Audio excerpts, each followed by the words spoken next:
এই প্রচণ্ড গরমে শরীর ঠান্ডা রাখার জন্য বাড়িতে বানাও ভীষণ উপকারী এই ডাল। এই ডাল ভাত রুটি সব কিছুর সাথে যেমন দুর্দান্ত লাগবে, তেমনি এই ডালকে শরীর মন দুই ঠান্ডা থাকবে। গরমের শরীর কিন্তু কোনো রকম গণ্ডগোল হবে না, শরীর থাকবে একদম চনমনে। রেসিপির জন্য এখানে নিয়েছি মেজারিং কাপের 1 কাপের থেকে একটু কম পরিমাণ মুসুর ডাল। মুসুর ডালটাকে 2-3 বার জল পাল্টে খুব ভালো করে ধুয়ে নেব। মুসুর ডালটা ভালো করে ধুয়ে নিয়েছি, এবার ডাল সিদ্ধ করতে দিতে হবে। গ্যাসের ওপর কড়াই বসিয়ে আমি ধুয়ে নেওয়া মুসুর ডালটা দিয়ে দিলাম। এবার ডাল সিদ্ধ হওয়ার জন্য পরিমাণ মতো জল দিয়ে দিচ্ছি, আর দিয়ে দেব সামান্য একটু লবণ। এবার ডালটাকে সিদ্ধ হতে দেব। আর ডাল যখনই দেখবে ফুটে উঠতে শুরু করেছে, যে সাইড থেকে যে ফেনাটা হবে এটা কিন্তু অবশ্যই ফেলে দেবে। মুসুর ডাল সিদ্ধ করার সময় অবশ্যই এই ফেনাটা ফেলে দিতে হবে। তো তারপর দেখো ডালটাকে ভালো করে সিদ্ধ করে নিয়েছি। এবার আমি গ্যাস অফ করে দিলাম। ডালটাকে এক পাশে রেখে অন্য একটি কড়াই বসিয়ে কড়াইতে দিয়ে দিলাম সর্ষের তেল। সর্ষের তেল গরম হয়ে গেলে প্রথমে দিয়ে দিচ্ছি এখানে কালো জিরে ফোড়ন, আর দিয়ে দিচ্ছি একটা শুকনো লঙ্কা। শুকনো লঙ্কার কালো জিরেটাকে একটু নেড়ে চেড়ে নিচ্ছি। এবার দেখো একটা লাউয়ের অর্ধেকটা আমি নিয়েছি, একটা ছোট লাউয়ের অর্ধেকটা খোসা ছাড়িয়ে নিয়েছি, সেই লাউটা দিয়ে দিলাম। লাউটাকে মিনিট খানেক ভালো করে নেড়ে চেড়ে নেব। লাউটাকে ছোট ছোট করে টুকরো করেছি যাতে তাড়াতাড়ি সিদ্ধ হয়ে যায়। এবার এই রেসিপিতে সামান্য একটু আলু দিচ্ছি, আমি একটা ছোট সাইজের আলু ছোট্ট ছোট্ট করে টুকরো করে দিয়ে দিচ্ছি। যাদের আলু পছন্দ নয় তারা আলুটা বাদ দিয়ে দেবে। এবারে দিয়ে দিচ্ছি লবণ।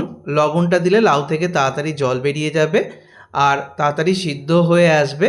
ভালো করে আলু আর লাউটাকে খুব ভালো করে নেড়ে চেড়ে মিনিট দুয়েক পর আমি দিয়ে দিচ্ছি টমেটো। একটা বড় সাইজের টমেটোকে কুচি করে এখানে দিয়ে দিলাম।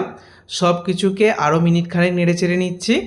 তারপরে আমি ঢাকা দিয়ে দেব। ঢাকা দিলে অনেকটাই নরম হয়ে যাবে আর সিদ্ধ হয়ে যাবে। তো মিনিট দুয়েক মতো ঢাকা দিয়ে রেখেছিলাম লো টু মিডিয়াম ফ্লেমে।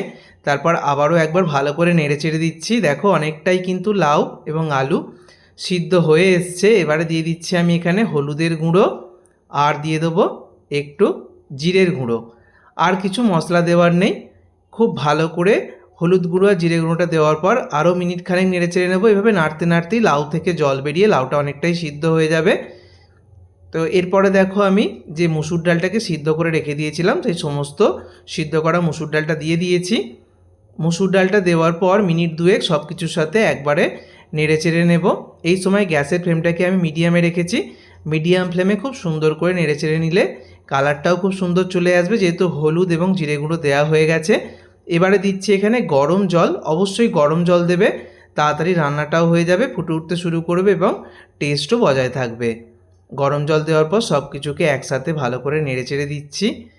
এই গরমে এই লাউ দিয়ে এই মুসুর ডাল ঠিক যেভাবে আমি দেখাচ্ছি এইভাবে বানাবে বন্ধুরা, শরীর কিন্তু ভীষণ ঠান্ডা থাকবে। আরও একটু লবণ দিলাম, সামান্য একটু চিনি দিলাম, দুটো কাঁচা লঙ্কা আমি দেখো কেটে নিয়েছি সেটা দিয়ে দিলাম। তো চিনি দেওয়াটা অপশনাল, তবে যেহেতু লাউ দিয়ে ডালটা হচ্ছে সামান্য একটু চিনি অবশ্যই দিতে চেষ্টা করো, তাতে করে খেতে খুব ভালো লাগবে। তো এবারে ডালটাকে ফুটতে দেব 5 মিনিট মতো। মিনিট 5 ফুটিয়ে নিয়েছি।